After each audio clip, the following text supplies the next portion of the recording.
अरे बहू, तुम्हारी पिताजी ने नया टीवी देने का वादा किया था शादी में, कहीं भूल तो नहीं गए? सास की बात सुन के कमल चकित हो जाती है। अच्छा, लेकिन पिछले महीने ही मेरे बाबूजी ने नया फ्रिज भेजा है, फिर अब टीवी? हाँ, वही तो मैं भी कह रही थी, लेकिन तुम्हारे पिताजी मान ही नहीं रहे। बड़ा प्यार है तुमसे। सास की बात सुन के कमल सोच में पड़ती है। पता नहीं पिताजी ऐसा क्यों कर रहे हैं। मेरे शादी के लिए पहले ही उन्होंने इतना कर्जा उठाया है। कुछ दिन बाद कमल के ससुराल में बढ़िया सा एलईडी टीवी आ जाता है। सास बहुत खुश है, लेकिन कमल दुखी हो जाती है। पता नहीं पिताजी ने कैसे पैसे जुटाए होंगे इस महंगे टीवी के लिए। ऐसे ही कुछ दिन बीत जाते हैं। अब कमल की सास कुछ और बड़ी चीज पाने की लालसा करती है। बहू, तुम्हारे पिताजी कार कब बुक कर रहे हैं? 1 महीना हो गया उन्होंने वादा करके। सास की बात सुन के कमल को झटका लगता है। जी, और एक कार? हमारे पास तो पहले से ही एक है ना। अरे उसमें एसी नहीं है ना, और बहुत छोटी भी तो है। और तुम्हारे पिताजी ने खुद ही हमें कार देने की मनीषा जताई, तो हम ना नहीं बोल सके। सास की बात सुन के कमल उलझन में पड़ती है। माँ जी, क्या मैं 2 दिन के लिए पिताजी के यहाँ हो आऊँ? कार कब तक आएगी ये भी देख लूंगी। कमल की बात सुन के सास खुश होती है। हाँ हाँ, बिल्कुल जाना, मैं यहाँ सब संभाल लूंगी। अगले दिन कमल अपने मायके निकलती है। प्रणाम माँ जी, आप अपना ख्याल रखना। हाँ हाँ, तुम चिंता मत करो, कार तो आ ही जाएगी आज नहीं तो कल। लेकिन तुम लौटते वक्त अपने मायके से कुछ कीमती मूल्यवान चीज लेके आना, खाली हाथ मत लौटना। हाँ, नहीं, वो क्या है ना, नई दुल्हन के लिए अशुभ होता है, ऐसा मानते हैं। हे भगवान, इनकी भूख तो दिन ब दिन बढ़ती ही जा रही है। कमल अपने मायके पहुंचती है और अपने पिताजी से कार के बारे में पूछताछ करती है। क्या कार, और वो भी एसी वाली? नहीं, मैंने तो ऐसा कोई वादा नहीं किया है, और अब तो मेरी सारी जमा पूंजी भी खत्म हुई है। अब कमल के दिमाग में सारी बात सुलझ जाती है। अच्छा, मतलब सासू जी झूठ बोल रही है, अपनी मनगढ़ंत कहानियां बना रही है। 2 दिन पिताजी के घर रहने के बाद कमल अपने ससुराल लौटने की तैयारी करती है। प्रणाम पिताजी, मैं चलती हूँ, आप अपना ख्याल रखना। बेटा, वो कार का क्या करे? तुम्हारी सास नाराज हो जाएगी तुमसे। नहीं पिताजी, अब चिंता मत कीजिए, मैंने यहाँ की 2 मूल्यवान चीजें अपने साथ ली है, सासू माँ खुश हो जाएंगी। कमल की बात सुन के गोपीनाथ उलझन में पड़ता है, लेकिन पिताजी को दिलासा देके कमल अपने ससुराल के लिए निकलती है। जब कमल अपने ससुराल आती है, सास बड़ी खुशी से उसका स्वागत करती है। आओ आओ बहू रानी, पिताजी कैसे हैं तुम्हारे? जी बढ़िया है। पिताजी ने कार के बारे में कुछ कहा तुमसे? कब भेज रहे हैं? जी जल्द ही आ जाएगी कार। कमल की बात सुन के सास फूले नहीं समाती। वाह वाह, ये तो बड़ी खुशी की बात है बहू। राकेश और तुम्हारे ससुर जी शहर से लौटेंगे ना, और आंगन में नई बड़ी लंबी कार देखेंगे तो बड़े खुश हो जाएंगे, वरना मुझे कोई शौक नहीं है गाड़ी वाड़ी का। जी माँ जी, मैं जानती हूँ। अच्छा अच्छा, वो सब ठीक है, लेकिन अब तुम खाली हाथ आई हो क्या? नहीं माँ जी, पिताजी ने 2 बड़ी मूल्यवान चीजें भेजी है आपके लिए। कमल की बात सुन के सास की आंखें चमक जाती है।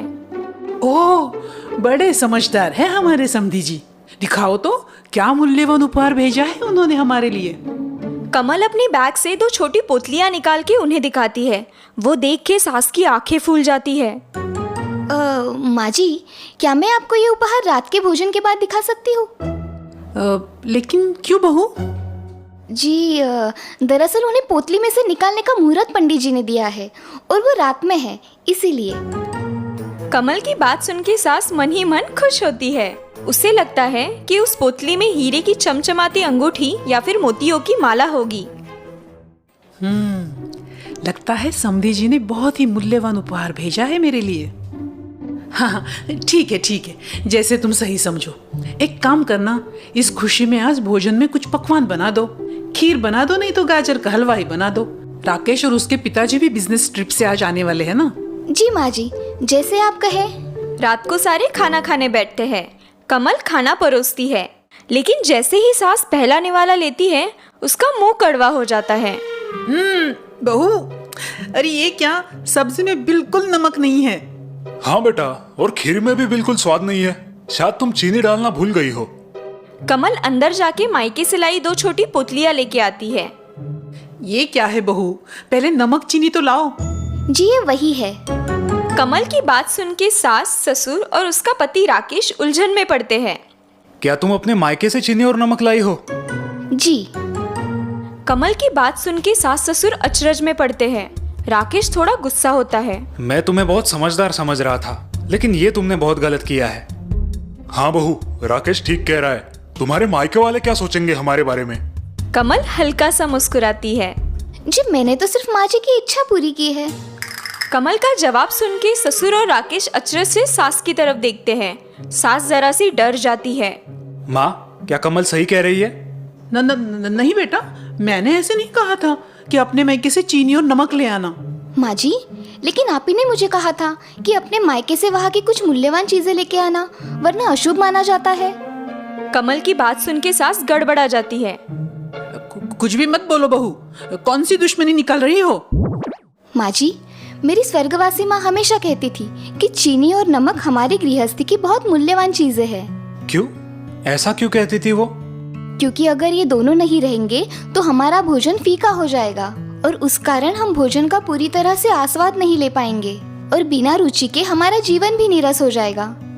हाँ, ये तो लाख पते की बात की है तुम्हारी माँ जी ने।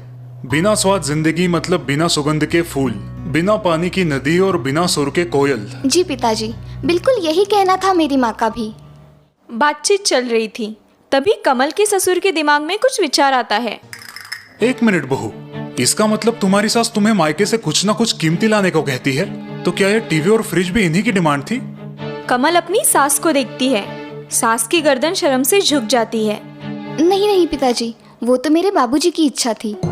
तो फिर इस बार माँ ने मूल्यवान वस्तु की डिमांड क्यों की थी? कमल मुस्कुरा के कहती है, वो शायद माँ जी मेरी परीक्षा ले रही थी कि मैं सचमुच समझदार हूँ या नहीं। ठीक कहा ना माँ जी? हाँ, बहू ठीक कह रही है। कमल की बात सुन के राकेश और ससुर हंस पड़ते हैं। फिर तो तुम अव्वल नंबर से पास हुई हो। क्यों भाग्यवान, ठीक कहा ना मैंने? हाँ, जी बिल्कुल सही कहा आपने। अब मुझे इस गृहस्थी की कोई चिंता नहीं। मैं 4 धाम यात्रा के लिए बेझिझक जा सकती हूँ। कमल रसोई में साफ सफाई कर रही है, तभी उसकी सास वहाँ आती है। अरे बहू, तुम्हारी पिताजी ने नया टीवी देने का वादा किया था शादी में, कहीं भूल तो नहीं गए? सास की बात सुन के कमल चकित हो जाती है। अच्छा, लेकिन पिछले महीने ही मेरे बाबूजी ने नया फ्रिज भेजा है, फिर अब टीवी? हाँ, वही तो मैं भी कह रही थी, लेकिन तुम्हारे पिताजी मान ही नहीं रहे। बड़ा प्यार है तुमसे। सास की बात सुन के कमल सोच में पड़ती है। पता नहीं पिताजी ऐसा क्यों कर रहे हैं। मेरे शादी के लिए पहले ही उन्होंने इतना कर्जा उठाया है। कुछ दिन बाद कमल के ससुराल में बढ़िया सा एलईडी टीवी आ जाता है। सास बहुत खुश है, लेकिन कमल दुखी हो जाती है। पता नहीं पिताजी ने कैसे पैसे जुटाए होंगे इस महंगे टीवी के लिए। ऐसे ही कुछ दिन बीत जाते हैं। अब कमल की सास कुछ और बड़ी चीज पाने की लालसा करती है।